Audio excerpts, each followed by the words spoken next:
Le nom du groupe, c'est groupe Zangbeto de Sigbekwe, dans la préfecture des Lacs, au sud du Togo, à Ného. Donc c'est un village qui se situe à une cinquantaine de kilomètres à l'est de Lomé, juste à côté, non loin de la frontière avec le Bénin. Sigbekwe, c'est une petite localité très cosmopolite. Donc les gens vivent de la pêche, de l'agriculture, de l'élevage, comme partout ailleurs dans les localités, les petites localités africaines. Et ce groupe existe, ça existe depuis les années 50. Nos pères ont senti cette nécessité d'accueillir, d'avoir dans leur cité ce que nous appelons, c'est un vaudou. C'est sacré, donc c'est un vaudou, un fétiche qui puisse protéger le village contre les malfaiteurs. Quand on dit les Zangbeto, c'est les protecteurs, les gardiens de la cité. Dans toute société, il y a des gens qui veulent toujours soit attenter à votre vie ou à ce que vous faites.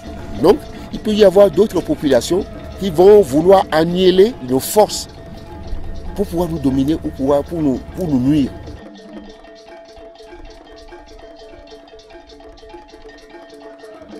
Les gens sont allés, vous voyez,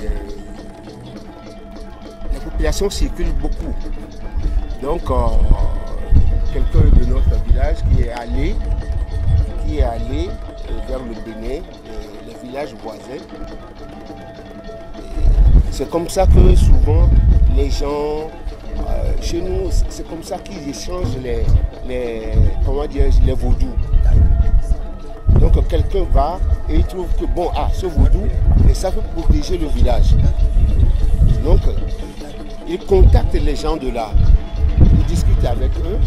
Bon, donc s'ils concluent l'accord, ceux-là, ils viennent implanter le vaudou dans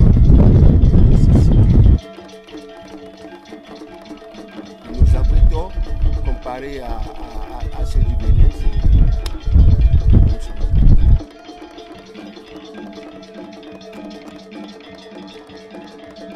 Nos deux peuples, c'est des peuples, c'est le colonisateur qui les a séparés.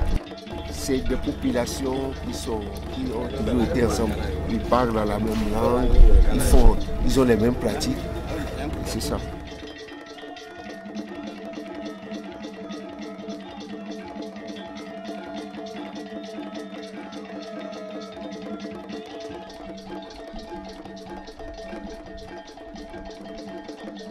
Le nom général de Zangbeto, le nom qu'on prononce, c'est Azou. Bon, maintenant, il y a différentes sortes de Zangbeto, ils ont des noms spécifiques. Il y a par exemple Yagbano, Yagbano, Yagbadede, il y a Agbanyoke. Oui, on a amené Sakwete et Yosso.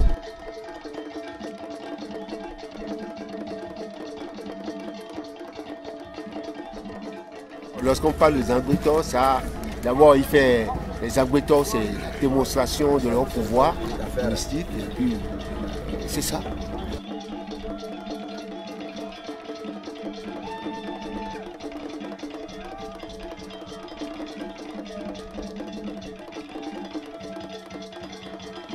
Par exemple, bon, un œuf. On peut vous remettre un œuf, on peut mettre un œuf là et on demande à quelqu'un de prendre un bâton. Ça peut être un gros bâton pour le casser. Quelqu'un de grand gabarit, bon, ça peut être aussi c'est 10 personnes qui peuvent. Il suffit de vouloir le casser avec ce bâton-là. Vous allez voir, ça ne va pas se casser. Ça ne fera que sauter.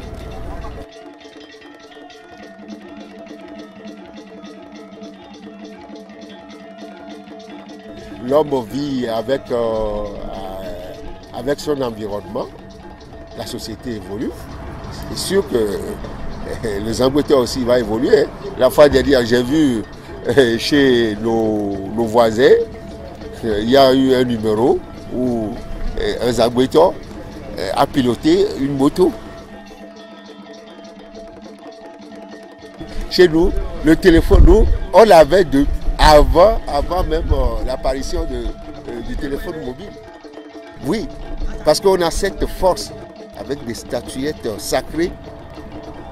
Je prends une statuette et quelqu'un d'autre aussi prend une autre là-bas et on communique. De loin, nous parlons. Il y a de ces démonstrations-là que des fois c'est public. C'est public qu'on peut voir.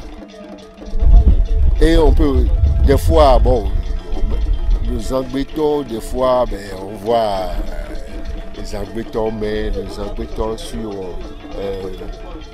une lagune.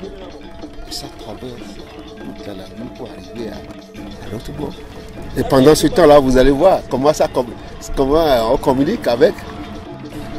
Vous allez voir les gens à l'autre bord, qui téléguident avec leurs statuettes. Et vous allez voir là, depuis l'autre rive déjà, là où le prêtre il veut que le Zangbeton accoste. C'est là. Le vaudou c'est quoi? C'est un souffle. C'est un souffle, c'est l'air. Et il suffit d'invoquer et de faire des incantations et puis ça s'allume.